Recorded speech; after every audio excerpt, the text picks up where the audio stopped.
ہے کہ کسی کا جسم بیمار ہے، جسمانی بیماریاں ہیں، تو علاج چاہتے ہو تو صدقہ کرو، داؤ مرضاکم بالصدقہ۔ ساتھی بیان کرتا ہے ماں جو ہے وہ قومے میں گئی ہوئی ہے، آفس میں ہے، کال آئی کہ جلدی سے پہنچو ہاسپٹل، جلدی سے لاک کیا، گاڑی میں بیٹھنے لگا تو ایک ٹوٹی ٹانگ والی بلی کو دیکھا، جلدی سے ایک بقالے پہ گیا، وہاں سے دودھ لیا، بلی کو دودھ پلایا، وہاں گیا، اس خوف سے گیا کہ کال آئی، یہ لگتا ہے کہ ماں اللہ کے سپرد ہوگی، لیکن وہاں جب گیا تو کمرے میں ماں نہیں ہے، پوچھا جی ماں کدھر؟ کہتے ہیں وہ تو دوسرے کمرے میں نعش میں منتقل ہوگی۔ کہا وہ کیسے؟ جب وہاں گیا تو وہ ماں جو قومے میں تھی وہ مسکرا رہی تھی۔ ماں کیا ہوا؟ کہتے بیٹا بس خواب آئی ہے کہ ٹوٹی ٹانگ والی بلی دعا کر رہی تھی کہ اس کو شفا دے دے، اللہ نے شفا دے دی۔ ساتھی کو کینسر ہو گیا، بیرون ملک رپورٹس لی گئی، کہتے ہیں بس واپس نہیں جا سکتے، یہ آخری مرحلہ ہے۔ کہا نہیں میں اپنے بچوں کو ملنے جاؤں گا، یہ نہیں ہو سکتا۔ واپس آیا، گزر رہا تھا، گوشت والے کے پاس دیکھا کہ ایک عورت بوڑھی اماں چند ٹکڑے اٹھا رہی ہے۔ پوچھا آپ کیا کر رہی ہو؟ میری ماں کہتی بیٹا سال کے بعد اپنے بچوں کو گوشت کھلاتی ہوں، سال گزر گیا ابھی تک گوشت نہیں کھلا سکی، تو کچھ ٹکڑے اکٹھے کر رہی ہوں، شاید کوئی بات بن جائے۔ برداشت نہیں کر سکا، اس سے کہتا ہے آج کے بعد یہ عورت آئے پیسے مجھ سے لینا، اس کو گوشت دے دینا، اب بھی ہے تو کوئی دے دے۔ کہتے اب تو ایک پاؤزہ ہے، کہا یہ دے دو۔ وہ دے کے واپس آیا، کچھ دن رہا، واپس جب پہنچا بیرون ملک، فاجروا له الفحوصات الطبیہ، جب اس کی رپورٹس میڈیکل کی گئیں تو واپس آ کے ڈاکٹر کہتے تم وہی ہو؟ کہتے جی وہی۔ کہتے کس ہاسپٹل میں رہے ہو؟ کہتے کسی بھی نہیں۔ دوبارہ کرواؤ، دوبارہ رپورٹیں کروائیں، کہتے کینسر نام کی چیز ہی کو نہیں۔ جسمانی بیماریوں کا علاج اللہ نے صدقے میں رکھا ہے۔ اللہ عز و جلال آپ سب کو صحت والی زندگی دے۔ ہم نے ان آنکھوں سے دیکھا ہے ارض حجاز میں دوائی تو ہر بندہ ہی لیتا ہے، جب بھی کوئی مسئلہ بنے فٹ سے پہلے صدقہ کرتے ہیں، ہاسپٹل بعد میں جاتے ہیں۔ عادت بناؤ۔ پھر قلبی بیماریوں کا علاج بھی صدقہ ہے۔ ایک شخص آیا کہ اللہ کے سور دل بڑا پتھر ہے، فرمایا اس کو نرم کرنا چاہتے ہو؟ جی ہاں، اطعم المسکین وامسح رأس الیتیم، اور مسکینوں کو کھانا کھلایا کرو، یتیموں کی کفالت کرو، یہ دل نرم ہو جائے گا۔ بلکہ یہ صرف قلبی بیماریاں نہیں، جسمانی بیماریاں نہیں، یہ معاشرتی بیماریوں کا بھی علاج ہے۔ معاشرتی بیماری کیا ہے؟ چوری، کیا ہے؟ زنا، کیا ہے؟ بخل۔ حدیث میں آتا ہے ایک بندے نے کہا میں صدقہ کروں گا، صدقہ دے کے آیا، رات وہ کسی بدکار کو مل گیا، دے رہا تھا، دوسرے دن نکلا کسی چور کو دے بیٹھا، تیسرے دن نکلا کسی امیر کو دے بیٹھا۔ کہتا ہے یا اللہ تو نے جس کو دلا دیا، میں تو تیری رضا کے لیے دیتا تھا۔ جواب ملا میرے بندے پریشان نہ ہو، اما صدقتک فقد قبلت، تیرا صدقہ تینوں راتوں کا قبول ہو گیا ہے۔ وَلَعَلَّ الزَّانِيَةَ تَسْتَعِفُّ بِهَا عَنْ زِنَاهَا، یہ زانیہ کچھ کھاتی پیتی تھی لیکن تیرا صدقے کا مال جب گیا ہے تو اس نے زندگی کے گناہوں سے توبہ کر لی ہے۔ یہ چور تو تھا، چوریاں کرتا، تیرا مال جو ہے خلوص نیت کے جب اس نے کھایا تو چوریوں سے توبہ طائب ہو گیا۔ یہ بندہ تھا امیر لیکن بخیل بڑا تھا، خرچ نہیں کچھ کرتا تھا، جس دن سے تیرا مال اس نے کھایا نا وہ بھی خرچ کرنا شروع ہو گیا۔ یہ معاشرتی بیماریوں کا بھی علاج ہے۔ بلکہ رسول اللہ صلی اللہ علیہ وسلم نے فرمایا یہ معاشرے کے ہر فتنے کا علاج ہے۔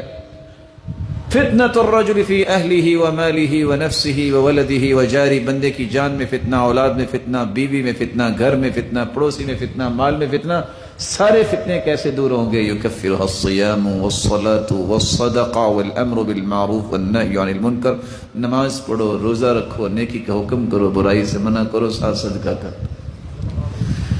بلکہ اگر بری موت سے بچنا چاہتے ہو تو صدقہ کیا کرو۔ ان الصدقہ تطفئ الخطایا کما یطفئ الماء النار، جس طرح پانی سے آگ ختم ہو جاتی ہے، اللہ صدقے کی وجہ سے سارے گناہ معاف کر دیتا ہے۔ ساتھ یہ بھی فرمایا ان الصدقہ تطفئ غضب الرب، اللہ کے غصے کو ٹھنڈا کر دیتا ہے، وتدفع میتۃ السوء، بری موت سے صدقہ بچاتا ہے۔ اور انسان جب قبر میں چلا جاتا ہے، ان الصدقہ، صدقہ جو ہے انسان کی قبر کو ٹھنڈا کر دیتا ہے، اور جب قبر سے نکلے گا تو حدیث کہتی ہے ظل المؤمن یوم القیامت صدقۃ، جتنا انسان نے صدقہ کیا ہوگا یہ امبریلا، یہ چھتری، یہ مظلہ بن جائے گا۔ قبر سے نکل کے ساری دنیا دھوپ میں ہوگی، کیا حالت ہوگی اس وقت، کیسی ہولناکی ہوگی۔ وہ لوگ کہتے ہیں نا سوا نیزے پہ سورج ہوگا، یہ شخص جو ہے اپنے صدقے کے سائے تلے جا رہا ہوگا، اور حدیث کہتی ہے کہ 7 ایسے خوش نصیب ہیں جن کو عرش کا سایہ نصیب ہوگا. ان میں سے ایک وہ ہے وَرَجُلٌ تَصَدَّقَ بِصَدَقَةٍ فَأَخْفَاهَا حَتَّى لَا تَعْلَمَ شِمَالُهُ مَا تُنْفِقُ يَمِينُهُ. جس نے صدقہ کیا خفیہ صدقہ، دائیں ہاتھ سے صدقہ کیا، اس کے بائیں ہاتھ کو بھی پتہ نہیں چلا، یہ اللہ کے عرش کے سائے تلے ہوگا. کوئی ہے جو بتائے کھجور کتنی مہنگی ہے؟ ایک کھجور اگر خریدنی ہو تو کتنے کی آئے گی؟ میں درخت نہیں کہہ رہا، کھجور 2-3 روپے کی. مجھے صاحب آپ کو بیچنی پڑیں گی پھر اتنے کی یا آپ کو منگوا کے دینی پڑے گی اس مسجد کے لیے. اجوا کھجور بھی آپ ایک خریدیں تو کتنی ہوگی؟ 5 روپے کی. لگتا ہے آپ کا کاروبار ماشاءاللہ اچھا ہے اجوا کھجور کا. آپ 20 روپے بھی لگا لیں. حدیث کہتی ہے من تصدق بعدل تمرہ، جو کھجور کے برابر صدقہ کرتا ہے. کس کے برابر؟ اگر اس بھائی پیارے بھائی کی بات مان لی جائے 5 روپے کی ایک کھجور آتی ہے تو 5 روپے بھی اللہ کی راہ میں دے دیے جائیں. تصدق بعدل تمرہ.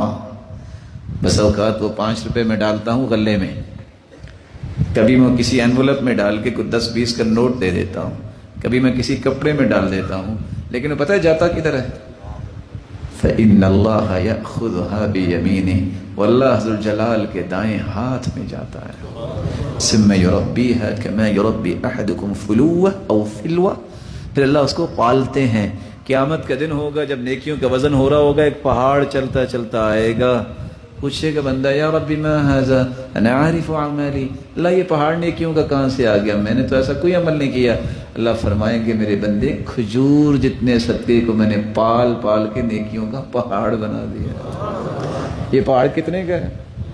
آج 20 روپے کا اتنا سرما نہیں آتا، یہ نیکیوں کا پہاڑ 20 روپے میں مل رہا ہے. بلکہ اس کو بھی آدھا کرو، کھجور اس کو بھی آدھا کرو تو پھر کتنے کی آئے گی؟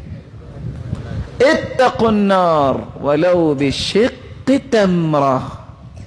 آگ سے بچو خواہ کھجور کا ایک ٹکڑا ہی دینا پڑے. یعنی بسا اوقات انسان آدھی کھجور یہ 1/4 حصہ بھی دیتا ہے تو اللہ اس کے بدلے میں اسے جہنم سے آزاد کر دے.